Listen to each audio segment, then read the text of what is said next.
Әжем ақырындап өз бөлмесінен шығып, қонақ бөлмеге кіріп келе жатты. Қонақ бөлмеде немересі мен келіннің дауыстары шығып тұрған еді. Келіні: «Балам, кел дастарханға отыр, сорпаңды құйып қойдым, суытпай ішіп ал». Қонақ бөлменің бір бұрышындағы өзінің ауылдан алып келген көрпесінің үстінде отырған әжесін көрген немересі: «Әже, кел бірге тамақ жейміз», деді. Қарт ана бір күрсініп алып: «Үйдің отағасы келмей тұрып, дастарханға отыруға болмайды. Әкеңіз келсін, бірге жейміз бұйырса». Келіні: «Ойбай апа, бұл әдеттердің заманы өтті, ескірді ғой. Қазіргілер кім аш болса дастарханға сол отырады. Балаңыз келіп өзі жей береді», деді. «Қызым, адамдардың өз әдебі секілді, үйдің де өз әдебі заңдары бар». Немересі шыдай алмай сөзге араласып: «Ой әже, не ол үйдің әдебі деген?» деді. Қарт ана былай деді: «Біз кішкентай кезімізде әкеміздің алдында дұрыс отыруды үйренетін едік. Үйде ата-анамыздың алдында аяғымызды созып отырмайтынбыз. Үлкендеріміз сөйлесіп отырғанда олар рұқсат бермегенше сөзге араласпайтынбыз. Бөлмеге үлкендеріміз келгенде тұра қалып орын беретінбіз. Әкеміз дастарханға отырмай тұрып, біз ешқашан отырмайтын едік. Әкеміз келіп, бисмилля, ал келіңдер деп айтатын. Барлығымыз жүгіріп келіп отыра қалар едік. Соңында дастархан батасы оқылатын. Отбасымен жеген тамақтан дәмді тамақ бола ма құлыным? Бұл дастархан әдебі». Немересі: «Ой әже, бұлардан стресс болмаймыз ба?» деді. «Жоқ құлыным, біздің заманымызда құрмет болған жерде махаббат бірге жүретін. Махаббат болған жерде қайдан стресс болсын? Тамақтар дәмді, ұйқымыз тыныш. Білесің ба, мен стресс деген сөзді осында қалаға келіп үйрендім. Біздің ауылымызда ақылының кемістігі бар бір бала болатын. Бәрі оны жынды Ибрахим дейтін. Ол кезде сол жынды Ибрахим де стрессіз, бақытты болатын. Кешке дейін көшеде балалармен ойнайтын. Қарын ашса бір есікті қағатын. Қай есікті қақса да оны үй иелері тойғызып жіберетін еді. Шашы өсіп кетсе, шаштараз шашын қиып қоятын. Хамамшы оны шомылдырып тұратын. Жұма күндері ауыл кісілері оның қолынан ұстап намазға апаратын. Ешкім оны кемсітпейтін. Қазір ешқандай нәрсеге құрмет қалмады. Қараш, үйлерге де құрмет жоқ. Кеш болса да перделер де жабылмаған. Барлық үйлердің үй іші көрініп тұр, бірақ ешкім үй алмайды.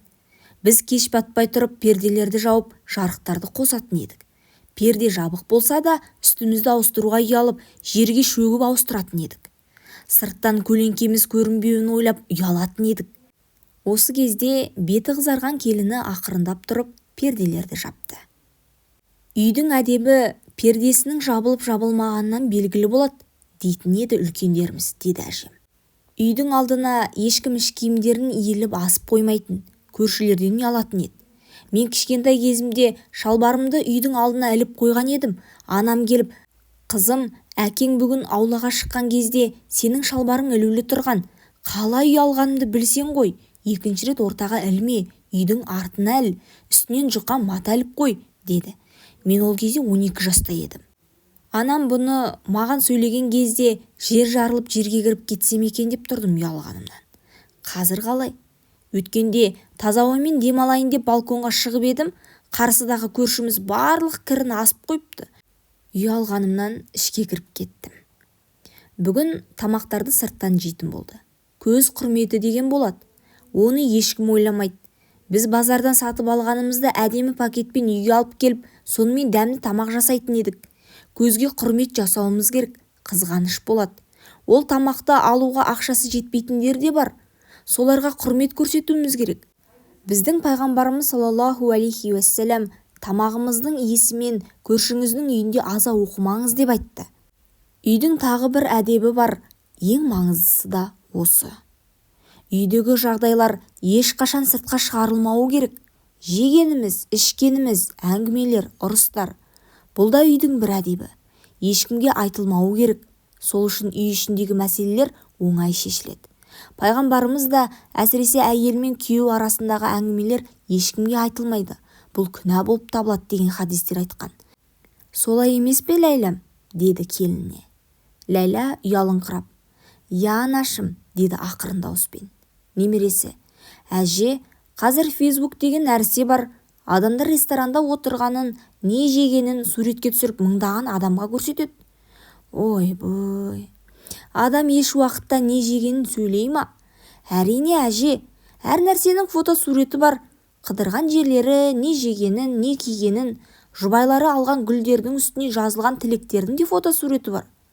Құлыным-ау, сен не айтып отырсың? Ақыр заман жақындап қалды ма? Үйлер тыр жалаңаш қалды ма? Деп көзі жасқа толып әңгімесін жалғастырды. Біз отағамыздың алдында бірге жүруге ұялатын едік. Жесірлер бар, тұрмыс құралмайтын қыздар бар. Олардың көңілдерін жаралағымыз келмейтін.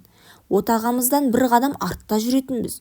Қазір болса көшеде ұрысып тұрады, сүйісіп тұрады жастар. Әрине, ар-ұят болмаған жерде мейірім де қалмайды. Үлкендерімізге құрмет етсек, бұл үйіміздің берекеті болар. Үйдің ұяты жабылған перделер болатын, ал махаббаттың ұяты жасырыну, көздің ұяты көзде, дененің ұяты жабық киімдер. Ұялу, ар-намыс иманнан келетін нәрселер. Келіні: дұрыс айтасыз анашым, біз ар-намысымызды ұмыттық деді. Немересі қасығын ақырындап қойып: мен әкем келгенде тамақ жеймін анашым деді. Әжесі айтқан сөздерінің келіні мен немересіне әсер еткенін байқап, Құдайға шүкір деді.